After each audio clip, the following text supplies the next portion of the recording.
Muito bem, já estamos voltando e o programa de hoje recebendo um convidado muito especial. É a primeira vez que ele vem aqui no nosso programa, aqui na nossa casa, para conversar de forma descontraída, né, sobre quem é, afinal de contas, Rodney Miranda, que até dias atrás ocupou o cargo de secretário estadual de Segurança Pública do estado de Goiás. Eu começo com essa pergunta, Dr. Rodney. Quem é Rodney Miranda? Como é que o senhor definiria o seu Rodney Miranda? Bem, sou um homem simples, de família, casado, 4 filhos, 4 meninos.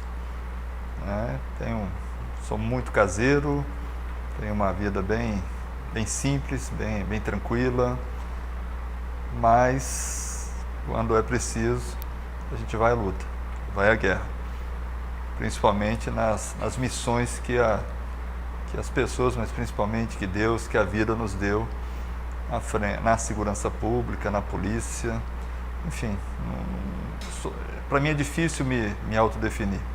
Mas o senhor é uma pessoa simples, o senhor tem hábitos simples? Como é que é o Rodney, por exemplo, em casa? Muito tranquilo, gosto muito de ficar em casa, muito. Eu, minha esposa Raquel, meus meninos, eu tenho 2 hoje morando fora, estudando, e outros 2 que estão aqui com a gente em Goiânia. Cuido da minha mãe também, que mora aqui em Goiânia também, num apartamento com alguns irmãos, com outros meus irmãos. Enfim, não sou de sair, não somos de balada, dessas coisas, assim. Respeito quem gosta, mas nosso dia a dia é em casa, ou então saindo com os amigos, conversando, ir para casa dos amigos, recebendo os amigos em casa. Já foi de balada, não? Não, nunca fui. Quando o senhor era mais jovem, o senhor não ia para as baladas também? Eu me tornei policial muito cedo, eu tinha 18, 19 anos. E eu sou filho de policial, meu saudoso pai era agente da Polícia Federal. Então a minha vida toda foi nesse âmbito de segurança pública. Fui 12 anos da Polícia Civil do Distrito Federal, fui 10 anos agente, 2 anos delegado. E depois, até para realizar um sonho do meu pai, que como foi arrimo de família, não teve oportunidade de estudar, eu fiz concurso, eu já tinha 30 e poucos anos, fiz concurso e fui a delegado da Polícia Federal. E aposentei há alguns anos como delegado da Polícia Federal. O senhor é policial federal e formado em mais o que mesmo? Sou formado em administração e direito. Né?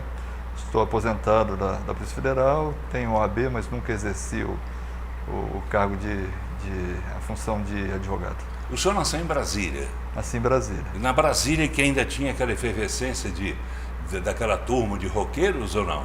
Não, bem antes. Eu sou de 1964, estou com 57 para 58 anos.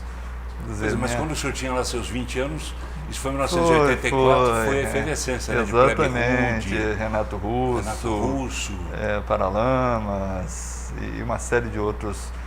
Tinha Raimundos, tinha pouquinho antes Raul Seixas, Rita Lee, enfim, uma turma bem bacana que fazia um tipo de música que me agradava bastante, embora eu não tenha um gênero de música preferido, não. Eu gosto muito do que os goianos preferem aqui, pelo menos boa parte deles, que é da música sertaneja, só que eu prefiro um pouquinho mais a raiz, né? Aquela mais de Tonico Tinoco, Tião Carreiro e Pardinho, Milionário Zé Rico, enfim.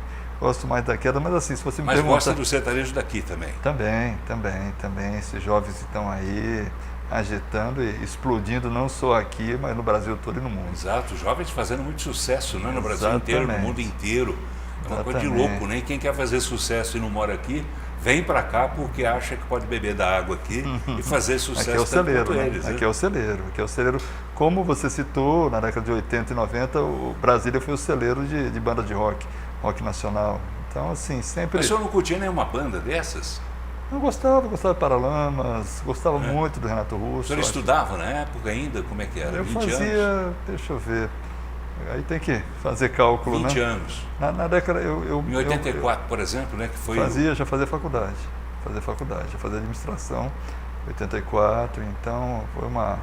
Mas assim, eu fazia faculdade, mas trabalhava já, né? Alguns anos depois casei, enfim. Fui tocando minha vida em 91 tive meu primeiro menino, está fazendo agora 31 anos, né? E aí vamos tocando nossa vida, mas assim, uma vida feliz, uma vida bacana. O senhor tem 4 filhos? 4 meninos. Quais são os nomes deles? Rubens, que é o mais velho. Sim. Renan, segundo mais velho, está com 29 anos. Renan. João Pedro está com 20 para 21 anos, está fazendo direito lá na UFMG. E o Alexandre, que é o meu caçulo, vai fazer 16 anos agora em agosto, está no segundo ano do ensino médio, e a gente brinca que veio para dizer que eu e a Raquel não temos mais idade para ter filho dessa idade não, porque ele tem um ritmo extremamente mais acelerado que a gente, que já está num processo de desaceleração. Apesar de você ser novo ainda, né?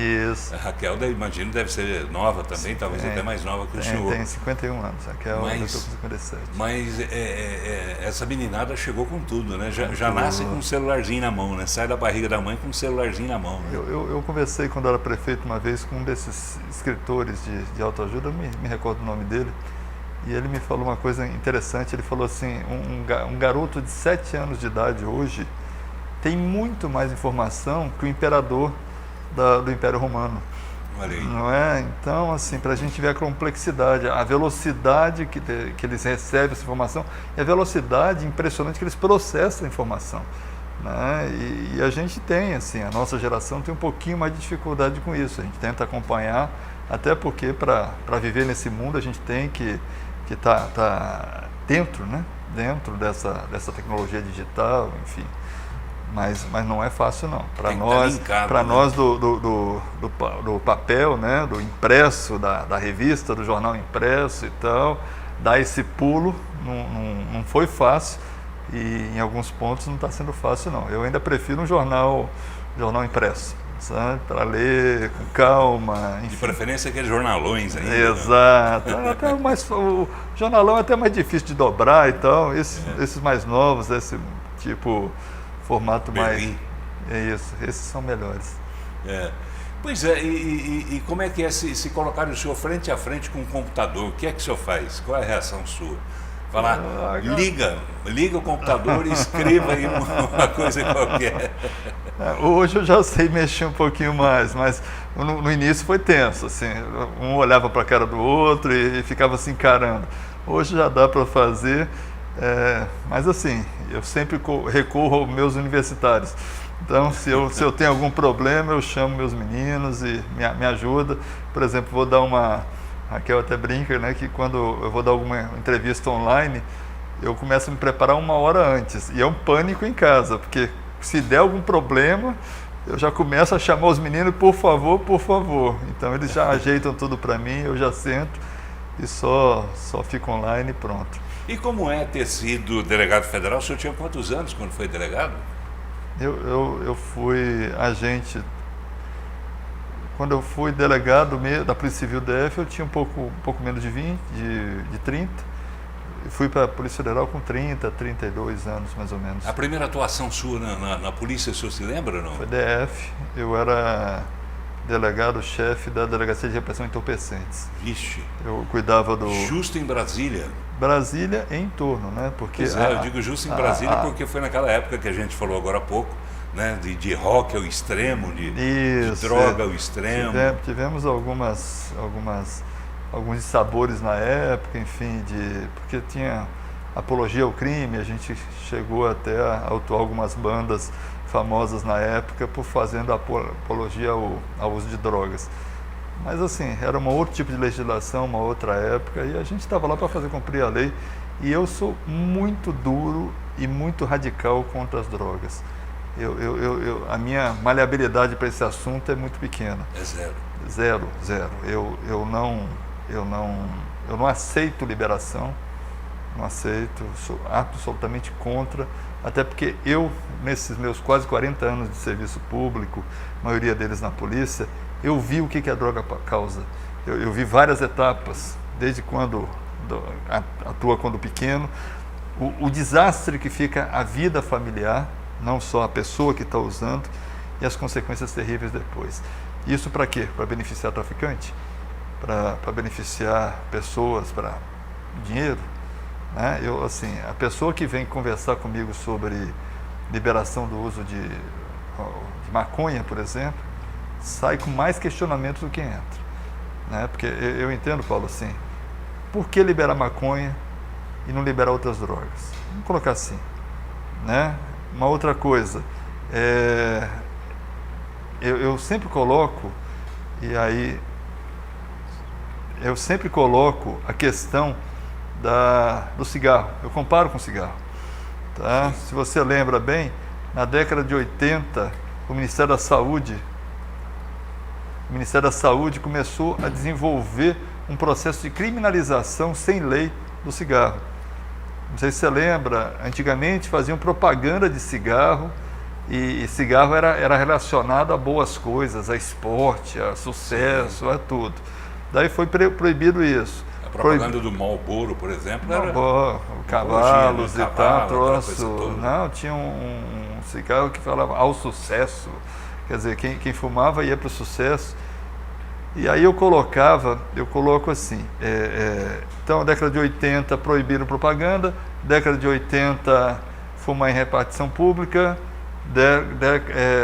de 90, fumar também em ambientes privados mais fechados, enfim. Então foi criminalizando. E por que isso? Porque o cigarro faz mal para a saúde. Aí eu pergunto para quem é favorável à liberação, e a maconha faz bem para a saúde? E a maconha? Assim, eu coloco ao lado da saúde, Paulo, assim, a saúde. Não é nem a questão criminal, que também seria um desastre, mas a saúde. O nosso sistema público, embora eu seja fã do Sistema Único de Segurança, mas o nosso sistema público já está quase colapsado, agora com a epidemia, então colapsou de vez, né? Imagina a quantidade de novos pacientes que nós vamos ter liberando a maconha para uso recreativo. Nos países que liberaram, muitos deles estão recuando. Por quê? Porque o sistema de saúde não aguenta. E para uso medicinal, o senhor também é contra? Aí sim, não. Aí sim. Só o THC? Não. Aí eu sou favorável. Mas com controle. Eu sou contra para uso recreativo, que é o que muita gente, porque consome, está querendo liberar. Fora que é um processo, vai fazer o seguinte, você sabe hoje, Paulo, qual é o principal objeto de contrabando do nosso país? Cigarro. Cigarro. Então o que vamos fazer? Cigarro comum? Cigarro comum. É o principal objeto de contrabando hoje no nosso país. Então vamos fazer o seguinte, vamos trocar o nome. Em vez de ser tráfico de maconha, vai ser contrabando de maconha. E vai dar no mesmo. Então, assim, totalmente contra. Então, quem quiser fazer amizade com o senhor, mas for amigo também do cigarrinho, do capeta, passa longe. Muito longe, por favor. Aliás, saia de perto da minha família, que ali eu protejo. O senhor consegue proteger sua família? Tento. Com segurança mesmo, seus meninos? Afinal de contas, os meninos, né, estão aí nessa idade própria, né, de quem quer experimentar as chamadas novidades ainda, né? E os mais velhos, graças a Deus, eu nunca tive problema. Mas já cheguei, assim, os mais velhos, quando chegavam em casa, eu fazia questão de deixar a porta trancada para abrir quando eles chegassem, para ver o estado que eles estavam chegando. E ver se eu sentia algum cheiro diferente, até porque eu conheço bem isso. Tá? E nunca fui surpreendido com nada nesse sentido. O mais novo é caseiro, é o parceiro do pai, anda para cima e para baixo comigo, e quer mais saber de videogame, gosta de praticar esporte, mas o negócio dele é a internet. O que mais o senhor é contra e que os meninos, de repente, já tenham questionado o senhor? Bebida alcoólica em excesso. Assim, esse incentivo à bebida alcoólica, você incentiva de muito pouco e de raramente longe de casa. Porque, assim, a gente, até uma incongruência se a gente pensar, a gente faz uma propaganda pesada, né, de uso, de consumo de bebida alcoólica, e ao mesmo tempo retrata as tragédias no trânsito, por exemplo, ou a mistura do álcool com as drogas. Eu acho assim, não sou contra a bebida, não. Eu acho que é assim, uma válvula de escape até para muita gente, para essa pressão do dia a dia. mas eu acho que a gente tem que buscar um equilíbrio. Né? Porque assim, tem gente demais perdendo a vida ou com sequelas permanentes por conta do abuso do álcool. E às vezes nem a pessoa que bebe, a pessoa que não bebe, mas que estava passando no momento, que estava transitando com sua família e aí acaba acontecendo uma tragédia. E aí, assim, eu já atendi muita situação dessa também. Então é dolorido. Em algum momento o senhor chegou a ser chamado de careta pelos seus filhos, não? Não, eles não usam esse termo não, mas assim, mais antiquado, analógico, enfim. Mas assim, sou muito tranquilo em relação aos meus meninos, a gente conversa muito. Lá todos nós 5 sabemos quem manda, que é a patroa. Ah, a patroa que manda? Não, ela se tem lá só tem, a patente máxima é sargento e é ela. O resto é soldado, sabe? E a gente convive bem, graças a Deus, convive tranquilos, temos uma boa harmonia, assim, conflitos do dia a dia da vida moderna e tal, conflitos de geração e tal, mas nada que faça a gente ficar sem se falar ou ficar sem se acertar no momento seguinte. O senhor prefere enfrentar, se é que ele estivesse vivo ainda, o Lázaro de novo ou a sua patroa? O Lázaro não foi mais fácil. Não, o Lázaro foi um desafio. Lázaro foi mais fácil? Foi um desafio, na brincadeira, foi um desafio profissional. Foi mais fácil, mas demorou quantos dias? 15 dias. 15 dias, de força-tarefa. Para botar a mão nele. Fiquei lá com a equipe, uma equipe briosa, uma equipe determinada a restabelecer a tranquilidade daquela população de bem. Foi um desafio, para mim foi um desafio pessoal, porque eu já prestes a aposentar ou na última etapa da minha vida profissional, vamos colocar assim, na área policial, logicamente, enfrentar um desafio como aquilo e trabalhar com diversos atores de diversas instituições diferentes e tentar coordenar tudo aquilo dentro dos princípios de gerenciamento de conflitos de crise, que era o caso clássico ali, foi bem gratificante para mim, bem gratificante. Porque lá nós tínhamos várias forças, nós tínhamos Polícia Militar daqui e do DF, Civil daqui do DF, Polícia Federal, Polícia Rodoviária Federal, Polícia Penal, né, Técnico-Científica, Corpo de Bombeiros, enfim, apoio da Receita Federal, tivemos apoio com os drones da Receita Federal, apoio até da ABIN, que nos ajudou em alguns equipamentos importantes. Então foi e a gente administrar isso sem vaidade, né, sem ninguém estava interessado em quem vai pegar, quem vai prender, qual vai ser o desfecho. A gente estava lá interessado em resolver o problema e só sairíamos de lá com o problema resolvido. Tentamos de todas as formas capturá-lo, mas ele não quis. Foi melhor que Lázaro tenha sido morto ou que ele tivesse continuado vivo? Se ele tivesse continuado vivo, qual seria a situação tanto dele hoje, quanto do senhor, quanto da polícia, quanto da população em geral? Eu acredito que uma coisa não interfere a outra. Talvez vivo a gente pudesse aumentar, conhecer melhor a teia criminosa que estava por trás dele. Porque ele não era um sujeito, ele tinha uma teia em volta, né, que lhe ajudou a se manter escondido e, principalmente, que lhe ajudou em outras ocasiões, porque se a gente lembrar, ele tinha mais de 30 crimes gravíssimos nas costas, né? Começou na Bahia, que ele fez a mesma coisa que fez aqui em Goiás, né? Depois foi para o DF, chacinou uma família toda, né? E matava criança, estuprava e tudo, e depois pulou aqui para Goiás, e aqui ele teve o fim da carreira criminosa dele. Em algum aspecto ele se assemelhou ao Leonardo Pareja, né, que também começou na Bahia, né? A onda de crimes dele, mas ele não matou ninguém, não fez nada do que o Lázaro fez. O Pareja eu me lembro de acompanhar, eu era policial novo ainda, mas a crueldade do Lázaro foi um fato extra, assim, uma coisa que... A crueldade, a habilidade dele com aquele terreno, o fato dele ser caçador, dele ser mateiro. Então, tudo isso dificultou muito, né, porque ele conhecia o terreno, nós não. À medida que nós fomos avançando, a gente foi conhecendo e aí fomos nos igualando, né? E teve um período, uma semana mais ou menos, se a gente contar 15 dias, mas teve uma semana que ele ficou homiziado, escondido, na residência de um fazendeiro, né, que por sinal faleceu há poucos dias. E ali... Faleceu de que causas? Acho que foi coração. Não tenho bem certeza não. Tem coração. Teria sido mera coincidência? Não, estava na rua. Não estava preso não. Ele foi preso ficou alguns dias e estava em prisão domiciliar. Eu fiquei sabendo através da imprensa. Não acompanhei não. Né? A justiça estava acompanhando. Mas enfim, é a vida. Né? Buscou o destino dele. Buscou, mas enfim, então assim, lá em casa não, a gente administra, né? Administra.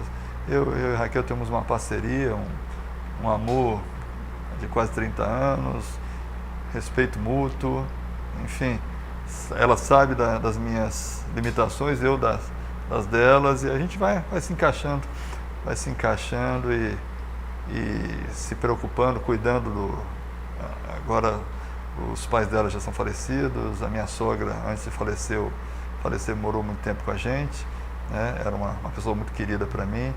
Hoje temos a minha mãe e a gente vai cuidando aqui, cuidando ali, e tocando a vida dentro das nossas possibilidades. Não temos muito assim, uma vida abastada, mas vivemos tranquilamente com o meu salário e o dela. Ela é procuradora federal da AGU. Legal. Eu vou fazer um intervalo e a gente volta para continuar conversando sobre este e outros assuntos mais. Você está conhecendo melhor hoje o Dr. Rodney Miranda, né, que foi até dias atrás secretário estadual de Segurança Pública.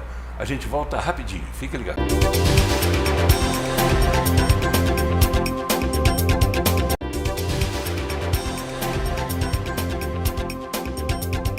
Bem, já estamos voltando e o programa de hoje recebendo o ex-secretário estadual de Segurança Pública, Rodney Miranda. Por que o senhor resolveu ser ex-secretário? Eu não vim para Goiás, eu já participei de outras eleições, como você colocou, já fui deputado, fui prefeito e tal.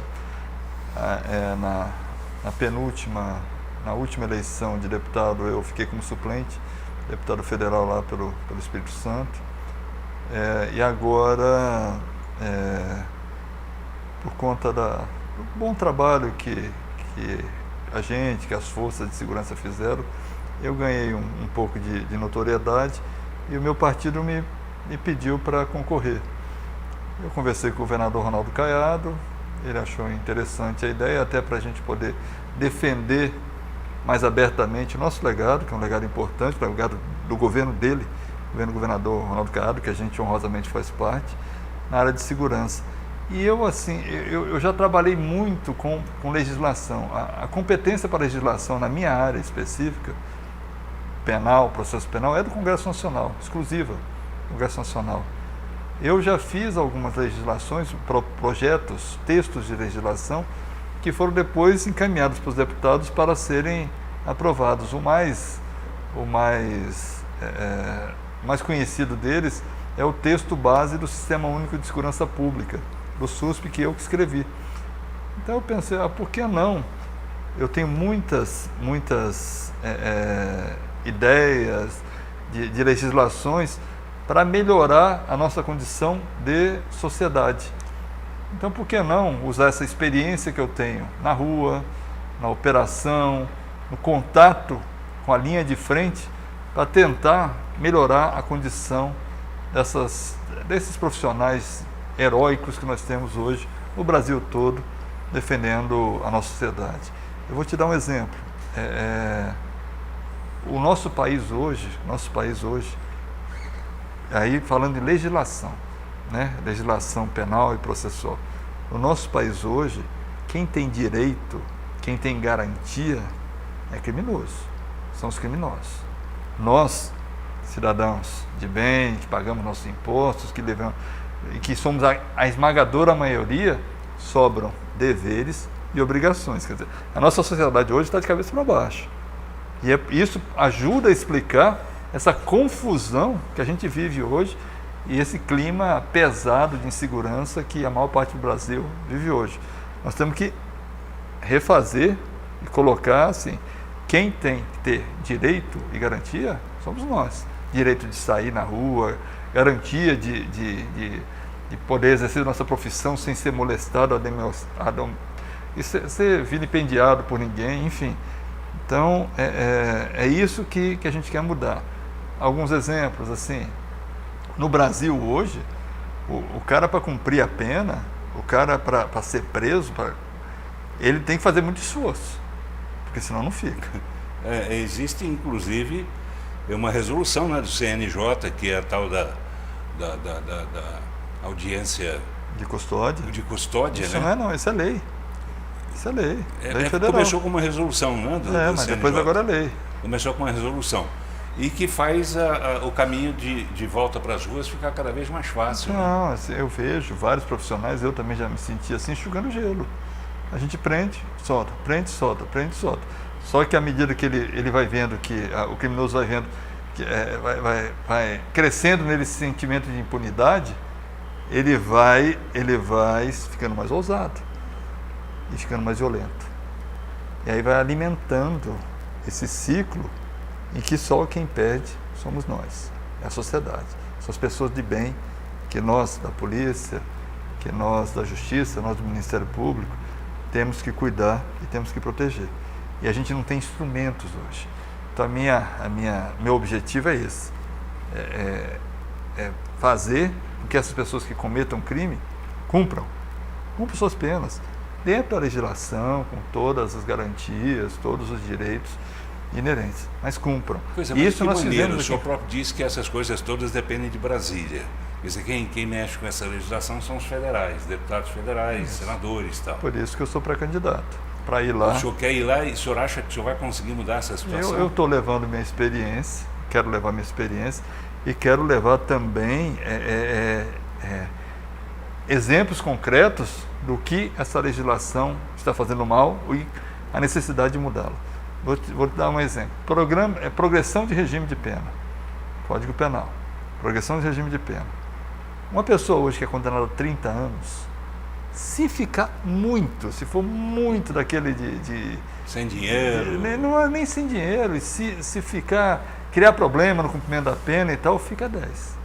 Não fica mais que isso. Não fica. Com 1/6 da pena cumprido, ele já tem direito ao semiaberto. Já está com um pé na rua. Com 1/3 da pena, aberto. Acabou. E aí? Adianta condenar 30 anos? Né? Uma outra situação que a gente tem que revisar, a situação dos menores, né? Que é um absurdo. Quer dizer, o máximo de medidas, de tempo de medidas socioeducativas são 3 anos. O cara pode cometer um furto ou um latrocínio e vai ficar no máximo 3 anos. Assim, eu não caio na falácia de dizer vamos reduzir a menoridade penal. O que eu defendo, vamos aumentar o tempo de medida socioeducativa. Não é? Por que 3? Por que não pode ser 10? Dependendo da gravidade. Né? E a parte de menor em presídio adequado, maior presídio comum. E vamos lá. Assim, nós temos que ter instrumento de defesa da sociedade. Hoje nós só temos instrumento de defesa do réu.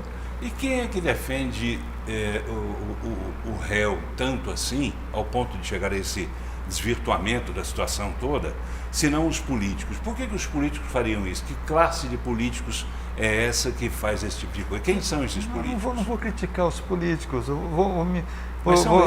vou criticar a ignorância. A ignorância da gente conviver com um Código Penal de 1940, da gente conviver com o Código de Processo Penal de 1941. Né? Assim, a gente não evoluiu, a nossa legislação não evoluiu, mas o crime evoluiu. Pois é, não evoluiu por quê? Quem é que não deixa evoluir? Eu acho que tem N motivos. A maior parte é ignorância. É não entender a importância de a gente fazer a pessoa que cometeu o crime cumprir.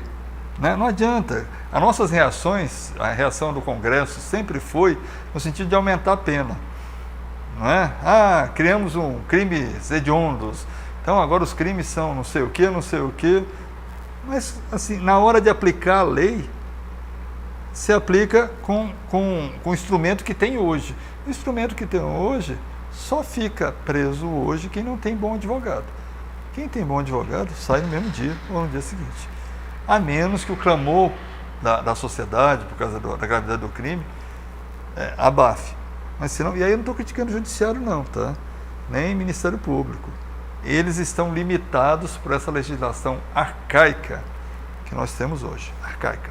O seu grande desafio, então, seria, caso o senhor fosse eleito, caso seja eleito, chegar lá e tentar fazer de tudo para mudar essa legislação. Exatamente. Mas com que apoio o senhor contaria para que isso acontecesse? Tem muita gente de bem ali dentro. Muita gente de bem que saiu daqui de Goiás, inclusive, dizendo que queria fazer isso e chegou lá e não conseguiu. Eu já consegui. O que é que o senhor tem de diferente que pode fazer? Eu consegui fazer. Eu lutei por esse Sistema Único de Segurança, que é uma lei, né? Que é uma lei durante 15 anos. A primeira oportunidade que me deram, que foi o ex-presidente da Câmara, Rodrigo Maia, na época éramos do mesmo partido, me pediu para fazer algum tipo de legislação, e a gente tem que dar mérito a quem merece, né? Ele bancou, eu apresentei esse texto do Sistema Único de Segurança, logicamente o Congresso debateu, aperfeiçoou e foi aprovado, e hoje é a base da segurança pública do país, né? Quer dizer, eu consegui isso sem mandato. Então, a minha expectativa é, caso consiga me eleger com mandato, né? E aí, eu te falo assim, nós temos mais de 513 deputados. Tem muita gente boa ali, mas que são outras áreas, ou não tem essa vivência que eu adquiri nesses anos e anos de linha de frente da segurança pública. Então, eu estou otimista. Caso consiga me eleger, enfim, nós estamos indo aí para a campanha, ainda tem, eu estou otimista de conseguir avançar mais. Se avançou? Um pouco. Em algumas medidas se avançaram, outras nós recuamos, mas a nossa sociedade hoje está desprotegida, legalmente desprotegida. Nós temos muitas bancadas, né, lá no Congresso. O senhor faria parte, nessa situação que o senhor está explicando, de alguma bancada específica? Existe essa bancada ou teria que ser criada para lutar por esses direitos que o senhor defende? Eu não gosto desse termo pejorativo de bancada da bala, não gosto. Sim. Não gosto. Tá? Eu acho que a gente tem que trabalhar por uma bancada da segurança pública. Tá? E realizar, trazer profissionais, mas assim, não intelectuais, nada contra os intelectuais, mas eu acho que tem muito especialista hoje dando palpite do que não sabe. Esses dias eu vi uma moça tentando justificar para um canal nacional, tentando justificar que era domicílio, dizendo que houve de fato um acordo entre facções que deixaram de se matar. Assim, a gente bota a mão na cabeça e fala, meu Deus do céu, como é que deixa uma menina dessa falar uma bobagem dessa? Que fundamento que ela tem? Ela conversou com as facções? Foi isso? Né? Como é que ela chegou? Então, assim, na época do Lázaro tinha muito isso. O especialista do ar-condicionado, né? Aquele cara que está lá no ar-condicionado, que não tem ideia do que a gente está passando, e mesmo assim ainda dá o palpite. Não, tem que ser desse jeito, tem que ser daquele, faria isso, faria aquilo. Nós temos que olhar, começar a valorizar e ouvir quem está na linha de frente. É o soldado, é o praça, é o agente, é o delegado, é o oficial, que estão lá na rua, no dia a dia, dizendo assim, olha, o secretário, o deputado, o ministro, o presidente, eu estou tendo essa dificuldade.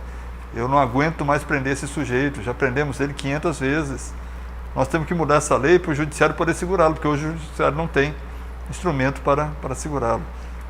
Deu para entender, Paulo? Sim, assim, claro. Assim, esses são os especialistas. É essas pessoas que eu ouço. Essas pessoas que eu estou lá, ombro a ombro com eles. Pois é, mas essas pessoas que hoje fazem parte dessa chamada bancada da bala, em especial pessoas que integraram forças de segurança, elas não representam bem essas forças de segurança, o senhor diria ou não? Não, representam. Estão lutando. Eu quero ser mais um. Só que eu levo uma bagagem, eu acho que maior, assim, poucas pessoas têm a bagagem que eu adquiri nesses quase 40 anos. Né? Falar só de segurança pública. Eu ajudei a construir o Pacto pela Vida lá no Nordeste, quando eu tive em Pernambuco como secretário de Segurança. Eu que fiz o texto base. Tá? Tem o Fórum Brasileiro de Segurança Pública, eu sou um dos fundadores do Fórum Brasileiro de Segurança Pública. Eu fui secretário em 3 estados diferentes, 3 estados importantes, mais de 10 anos, e nunca tirei o pé da rua. Nunca tirei o pé da rua. Por isso que eu tenho essa longevidade toda nesse processo. Então, o senhor é um homem da linha de frente, é isso? E eu tenho uma visão macro. Tá? Eu não estou falando que só eu não, tem muita gente boa que também tem. Eu quero ombrear com essas pessoas. E trazer para dentro desse processo, para ser ouvido, para falar, para dar seus depoimentos, o nosso policial herói. Está na hora da sociedade parar. Tem uma parte da sociedade, infelizmente, que glamoriza, e da imprensa também, vamos ser franco aqui, que glamoriza o criminoso. Isso tem que mudar. Nós temos heróis aí, anônimos, policiais, que dão a vida por quem ele nem conhece, para uma sociedade melhor. Né? E é isso que a gente tem que mudar. Então, o Congresso não é só um local, deputados, senadores, não são apenas fazedores de lei, mas eles têm que ser também, levar a conhecimento da população, através do seu discurso, do seu exemplo e tudo, as boas práticas que nós estamos vendo no Brasil. E eu vi muita gente boa nesse tempo, muita gente boa, que merecia tá num pedestal hoje, né? E às vezes está esquecido em algum canto. E o senhor valorizou essas pessoas enquanto o senhor foi secretário de Segurança Pública? Sempre. O senhor considera que o senhor tenha tido as forças de segurança nas suas mãos, que houve um respeito mútuo, uma força junta, única? Dentro das minhas limitações, sim. Sim? Sim. Dentro das minhas, nós mudamos a história da segurança pública, por exemplo, do Estado do Espírito Santo. Tá? Eu sempre trabalhei com o mesmo governador, que é o ex-governador Paulo Artung. Mudamos a história lá. O Espírito Santo, quando nós chegamos lá no início do século, 2002, 2003, era um estado dominado pelo crime organizado. É só buscar na internet a história do Espírito Santo. Né? Todas as estruturas de poder contaminadas por criminosos. E a gente conseguiu reverter isso. Um processo longo, difícil, dolorido. Perdemos gente importante, gente que dói até hoje, como o juiz Alexandre Martins Castro Filho, que morreu em março de 2003 nas ruas de Vila Velha, na cidade que depois eu fui prefeito. Então, mas foi um processo que até hoje é reconhecido como um dos grandes cases de vitória sobre o crime organizado do Brasil. Né? Atuei em outros estados também pela Polícia Federal. Aqui em Goiás, assim, se a gente lembrar um pouquinho o que era 2018, você tem essa memória, Paulo? 2017, 2016, que não podia... Nós tínhamos uma média de 30, 35 carros roubados, assaltos à mão armada, né, por dia, só em Goiânia. Sabe qual é o nosso número hoje, Paulo? Nosso número de carros roubados? Sim. 5 no estado de Goiás. Quer dizer, de 30 reduziu para 5. Não, de 30, 35 em Goiânia, nós reduzimos para 5. Nós, que eu digo Força de Segurança Pública, que eu tive a honra de coordenar, de ser o gestor do trabalho, para 5 no estado, nos 246 municípios. Você sabe que vir com uma caminhonete aqui para o estado era uma aventura. Né? E nós conseguimos mudar com muito trabalho, com muito sacrifício. Então é possível. É possível. E se a gente tivesse mais instrumento, a coisa se consolidava mais rápido. O senhor falou sobre facções, né? E eu me lembro de uma entrevista que eu fiz com o senhor em outra ocasião, em que o senhor falava sobre a existência de facções aqui em Goiás. Elas continuam existindo? Como é que está a situação delas hoje? Elas dominam presídios? Como é que é? Não, nós conseguimos reduzir demais o poderio delas. Um trabalho que a gente não pode ficar divulgando, mas um trabalho sério. Nós conseguimos demais. Hoje eles não têm mais a força. Temos facções? Temos facções, sim. Mas nós já temos cerca de 30% a 35% das unidades prisionais do estado, nós não temos mais facção. Quer dizer, nós chegamos aqui, quase 100% delas, praticamente, quase 100%, estavam dominadas por uma das facções. Hoje nós temos mais de 30% delas que não temos facção, que os presos estão lá cumprindo suas penas, aqueles que querem trabalhar estão trabalhando, aqueles que querem estudar estão trabalhando, estão estudando, remindo suas penas, cumprindo sua obrigação, né, perante a sociedade, para depois voltar melhor, ser reinserido melhor na sociedade. Além das facções, fala-se muito, e eu vou dizer isso ao senhor porque eu já ouvi de algumas altas patentes, digamos assim, da segurança pública aqui em Goiás, da Polícia Militar. Existem pessoas, inclusive de oposição a esse governo que aí está, né, que teriam uma influência muito grande junto às Forças Armadas, as forças de segurança do estado de Goiás. O senhor tem noção disso? O senhor tem essa informação? Não. Essa liderança, não. Nós estabelecemos, sob a orientação do governador Ronaldo Caiado, nós estabelecemos o que a gente chama de segurança técnica. Nós trabalhamos no processo de despolitização, não despolitização, tiramos a politicagem do planejamento. Tá? Assim, vou dar um exemplo. Se a gente pegasse o mapa do Espírito Santo, de Goiás, e colocássemos em cima as manchas criminais e sobreposto a esses dois a distribuição de efetivo, a gente ia ver que não necessariamente a maior quantidade de policiais estava na área mais quente, na área que mais precisava. Por quê? Porque o processo de distribuição antigamente era político.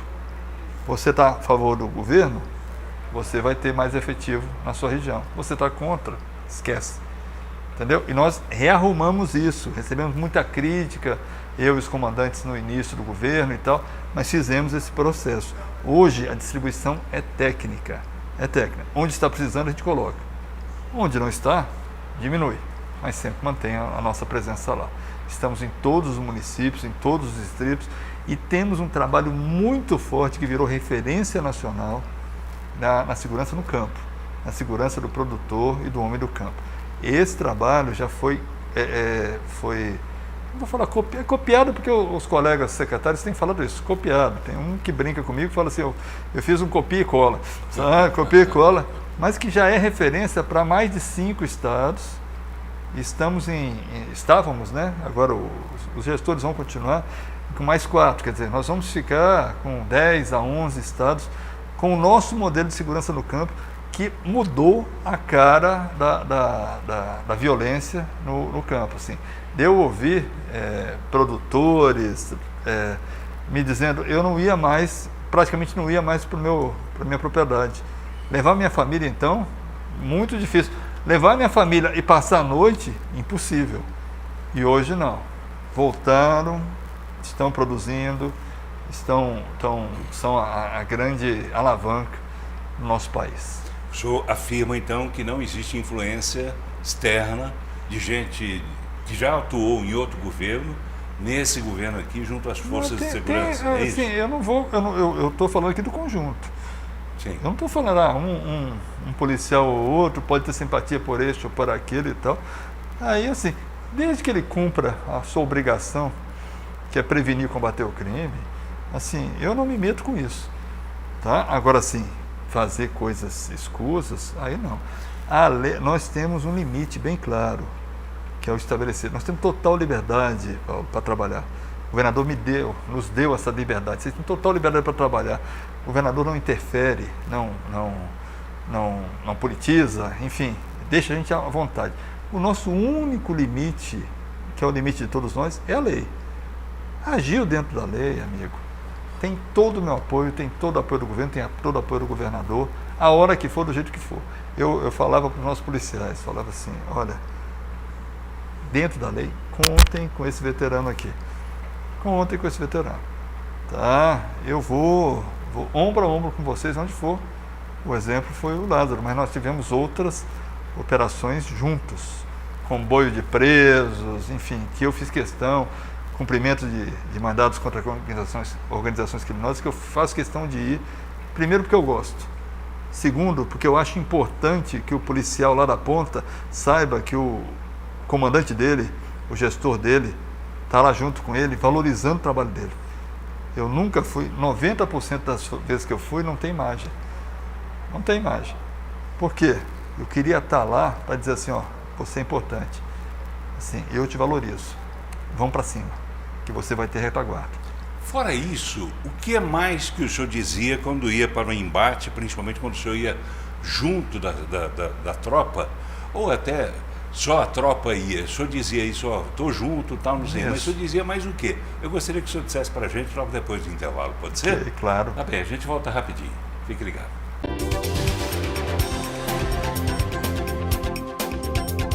Muito bem, já estamos voltando, que pena, né? O último bloco do nosso programa de hoje, em que a gente recebe o ex-secretário estadual de Segurança Pública, Rodney Miranda. Ele falava no bloco anterior, e eu fiz uma pergunta sobre esse assunto, que é a questão de, a hora de botar a tropa na rua, o que é que o senhor conversava com a tropa? Por exemplo, no caso Lázaro, uma frase recorrente em todas as vezes que o senhor comandou a tropa, vai atrás do Lázaro e... Não, gente, 3 pontinhos? Eu gostava de ir junto. O que eu falava para eles? Não tem como eu planejar, comandar. Às vezes um ou outro fala, chefe, vai até lá, não, volta. Mas eu não consigo comandar da tela do computador ou do papel. Sim. Eu tenho que entender o que está acontecendo, eu tenho que saber a condição do terreno, onde a gente se posiciona, como é que a gente vai poder fazer. E explicava isso para eles. Eu não tenho medo do diálogo, também não tenho medo de falar, não, você está errado, tá? Voltar atrás. E assim, quando eu ia para a ação, ou quando eu vou para a ação, eu falo para eles, quem comanda são vocês. Vocês são os especialistas. Eu estou aqui no máximo para não atrapalhar. Se eu puder ajudar um pouquinho, vou. E se eu estou aqui para incentivá-los, para mostrar para vocês que o trabalho de vocês é importante. Mas no máximo para não atrapalhar. Assim, não se preocupem comigo. Faça o trabalho de vocês. Não espere que eu vá dizer para vocês o que vocês têm que fazer. Especialistas são vocês. Vocês sabem o que fazer, vocês são treinados, são capacitados, foram bem formados, são capacitados. E hoje nós temos um grupo de excelência. As melhores forças de segurança do país estão aqui no estado de Goiás. Todo goiano pode bater no peito e dizer isso com orgulho. E é o que eu ouço na rua, inclusive policiais sendo aplaudidos. Eu digo isso há muitos anos, sabia? Que coisa Mesmo boa. quando a tropa era mal comandada, eu disse aí que as forças, o pessoal que trabalha na segurança em Goiás é o melhor do Brasil. A força de segurança da Polícia Militar, da Polícia Civil, dos bombeiros, faltava comando. Né? E esse comando que o senhor trouxe, né? E fez com que os índices de violência no estado de Goiás fossem reduzidos como foram, como o senhor próprio explicou, e eu já disse isso em vários outros programas também. Agora eu vou mudar de assunto. Eu queria saber qual tropa é mais difícil de ser comandada. Essa, por exemplo, que combateu o Lázaro, ou aquela que o senhor tem em casa, que rasga sofá, pula em cima de tudo? Como é que é essa história? Nós temos, minha esposa principalmente, meus meninos, a gente ajuda também, né? Nós temos 11 gatos. 11 gatos? A maioria pego na rua, né? Todos vira-latas, né? E que a gente chama de virada carinhosamente, né? E 5 cachorros. 5 cachorros. Também todos misturados, para não colocar o termo recolhidos também na mesma situação de abandono. Uma cadela pegada na rua, aquelas amarelas, que tem uma orelha de um lado, outra de outro, uma pretinha que a Raquel pegou de uma dessas pessoas que fazem, deixou lá em casa para ficar uns dias, já está há uns 3 anos, que foi encontrada com uma garrafa PET no focinho, jamais a sombra da Raquel hoje. A Raquel, para onde vai, enquanto está em casa, a cadela vai atrás. Temos o Chico, que é o nosso Shih Tzu, que foi dado para uma veterinária amiga para sacrifício, porque nasceu com hidrocefalia. E aí nós rateamos, compramos uma válvula, hoje ele está quase cego, mas é a alegria lá de casa. O Chico é o rei da casa. É o Shih Tzu nosso, é o meu cão de ronda, meu companheiro de ronda. Quando a gente está na roça, eu pego a lanterna, ele segue a lanterna, eu também, e os meninos e minha esposa ficam rindo como é que ronda bem feita, né? Um que não enxerga e outro que enxerga pouco, que sou eu, né? Mas enfim, a gente dá umas voltas lá, cansa os dois, a gente dorme mais tranquilo. E temos um casalzinho que nós compramos, de filhote compramos não, que nós pegamos lá em Faina, lá onde é a nossa roça, né? Em sociedade com um amigo, que é um casal de fila, com boxer, com outras misturas. A gente pegou para deixar na roça, só que a gente está com dificuldade de acertar com o caseiro. Estão lá em casa e como são filhotes imensos, né, imensos, já destruíram cadeira, sofá, enfim, fizeram a festa. A gente tenta proteger daqui, proteger dali, treinar daqui, treinar dali, mas eu acho que a gente está precisando. Você tem receio desse tipo de cachorro? Fila, boxer? São muito tranquilos, não são tratados com violência, com truculência, pelo contrário. Tá? Tanto que brincam com shih tzu, parece, não convive com os gatos tranquilamente, não tem incidente. De vez em quando se estranha um pouquinho, mas nada que maiores consequências não. Então, fazem parte da família hoje. A gente se estranha com algumas pessoas. Exatamente. Né? O senhor já se estranhou com alguém quando o senhor veio para cá, não? Aqui no estado, já tive alguns problemas, mas já estão superados e vamos bola para frente. Não, sim, eu não gosto de ficar olhando para trás, eu gosto de olhar para frente, sabe? Eu sou uma pessoa com muita fé em Deus e por isso sou otimista. Eu acho que a gente tem que buscar o melhor das pessoas e olhar para frente. Eu gosto de achar que eu tenho um bom coração e cultivo isso com as pessoas que me cercam e com aquelas que, se a pessoa quiser me desejar mal, enfim, o sentimento é dela, sabe? Com o Chico o senhor nunca se estranhou? Não, Chico, hein? Chico, desde quando ele se estranha comigo, mas a gente se acerta. Ele é uma graça e tal, e a história dele é legal, sabe? A história dele era para ter sido sacrificado. A veterinária chegaram a oferecer dinheiro para ela sacrificar, ela ficou com dó. E a gente procurou um especialista, o especialista foi lá, fez. Enfim, a gente procura ajudar, assim, dentro da nossa limitação, não só animais, mas pessoas também. Às vezes algumas pessoas precisam e a gente está lá sempre no mínimo com a mão amiga estendida, sabe? A gente não tem condição para tudo, mas o que tem a gente gosta de dividir. Tá, e só para a gente reafirmar mais uma vez, o senhor deixou a Secretaria Estadual de Segurança Pública, né? A gente falou isso no começo do programa, talvez algumas pessoas não tenham ouvido. O senhor deixou a Secretaria de Segurança Pública para se dedicar agora à vida pública, da qual o senhor já fez parte, né? Isso. Quer dizer, o senhor fez parte como secretário também, que também é vida pública. Mas o senhor vai fazer parte de um poder legislativo, mais uma vez, pretende, pelo menos, que seja assim. Sou pré-candidato. Eu tive que sair porque foi o prazo máximo de desincompatibilização, foi no dia 1º de abril. 1º de abril foi meu último dia de segurança, a partir do dia 2 eu não podia mais estar. Então minha exoneração a pedido saiu no dia 1º, a partir do dia 2 eu passei a ex-secretário e a pré-candidato a uma vaga na Câmara Federal. Essa pré-candidatura vai ser definida agora nas convenções agora de julho até início de agosto. E depois, quando for permitido, campanha, e aí pedir voto, enfim. O senhor está preparado para isso, pedir voto? O senhor vai pedir voto para quem? Para a tropa? Começando pela tropa, não?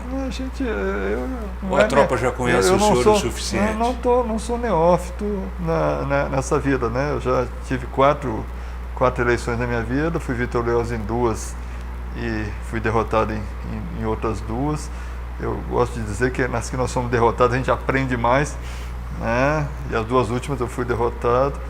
Então, assim, a gente tem um grupo de pessoas que estão me incentivando, que estão me ajudando. Por enquanto a gente não pode fazer muita coisa a não ser conversar, a não ser dialogar, a não ser buscar apoio. Claro. Agora, na hora que for para a rua... E nem aqui nós estamos fazendo nada além do que permite a lei. Claro. O senhor não está pedindo voto, não, eu não estou dizendo... nenhum. Estou apenas fazendo uma comunicação de um fato real. Estou entrevistando aqui o ex-secretário estadual de Segurança Pública, que deixou o cargo por força da lei, né, para que ele se desincompatibilizasse e pudesse vir a concorrer futuramente a um cargo de deputado federal lá em Brasília. Isso. É isso. Não o que eu estou falando assim, que esses primeiros 3, 4 meses são meses de fazer alianças, de fazer compromissos e tal, de conversar bastante e se mostrar, como você está me dando a oportunidade hoje, de mostrar um outro lado que não só aquele lado do combate, Exato. que a gente gosta de dizer que é firme. E fazia à tempo que eu criminalidade. queria fazer isso, sabia? Eu já convidei o senhor várias vezes, mas as suas atividades não permitiram. Permite. E só agora que coincidiu, né, de o senhor se afastar do cargo e ter um tempinho para poder vir aqui conversar com a Até gente. porque, Paulo, assim, a nossa missão durante uma eleição, caso assim eu continuasse como secretário, como eu me comportei também nas últimas eleições municipais, é de garantidor da eleição, junto com o TRE, junto com o Ministério Público Eleitoral. Então a gente tem que ter total imparcialidade. Tá? Foi isso que a gente conversou, eu e o governador Ronaldo Caiado. Né? Assim, como secretário, eu não tinha como defender o nosso legado, que é um legado importantíssimo, não só para o governo, mas para a sociedade goiana. Né? Agora, como candidato, eu vou ter essa oportunidade quando a lei permitir. Com certeza, né? Eu faço a você essa pergunta, até para a sua reflexão. Você percebeu nos últimos 3 anos e 3 meses, é isso que o senhor está aqui? Isso. Você percebeu nos últimos 3 anos e 3 meses essa redução no índice de criminalidade aqui em Goiás?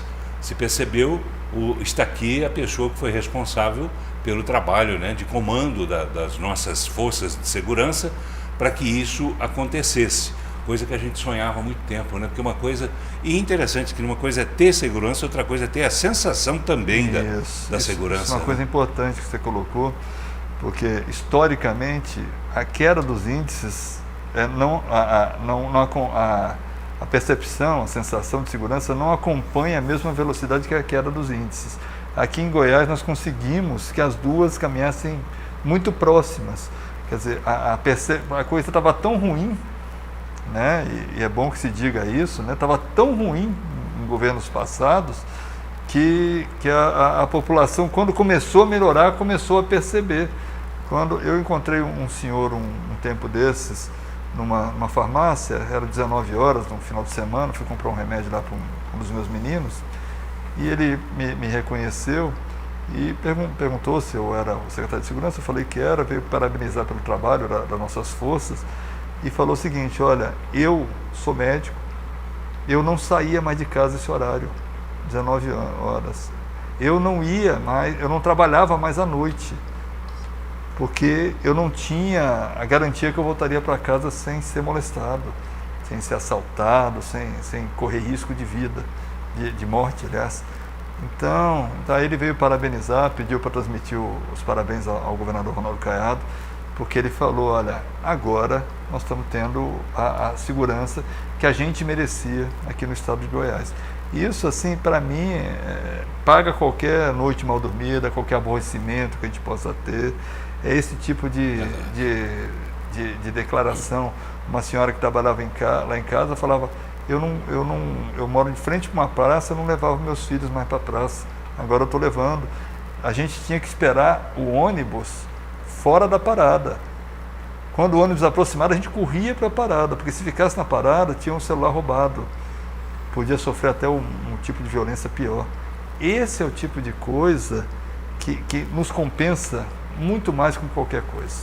Tá bem, tomara que esse estado de coisas, né, permaneça. Quem for suceder o senhor também que dê continuidade a esse trabalho e que nos dê a devida segurança, né? Porque afinal de contas, sem a segurança, meu amigo, você não trabalha, você não se diverte, você não faz nada de útil para a sua vida. Eu quero agradecer muito aqui, né? Foi finalmente um prazer muito grande receber aqui o Dr. Rodney Miranda, ele que foi secretário estadual de Segurança Pública. Fiz o convite muitas vezes, mas ele sempre correndo para lá para cá, nunca pôde vir.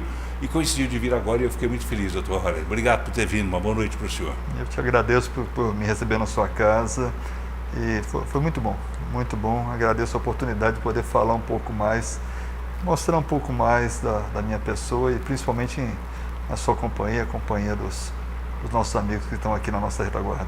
Verdade. Um abraço. Leve um abraço a todos lá na sua casa, seus filhos, sua esposa. Amém. E para o Chico, né? O Chico. Ô Chico, au para você, Chico. Um abraço. Um abraço a todos vocês, telespectadores. Obrigado pela companhia. A gente volta semana que vem.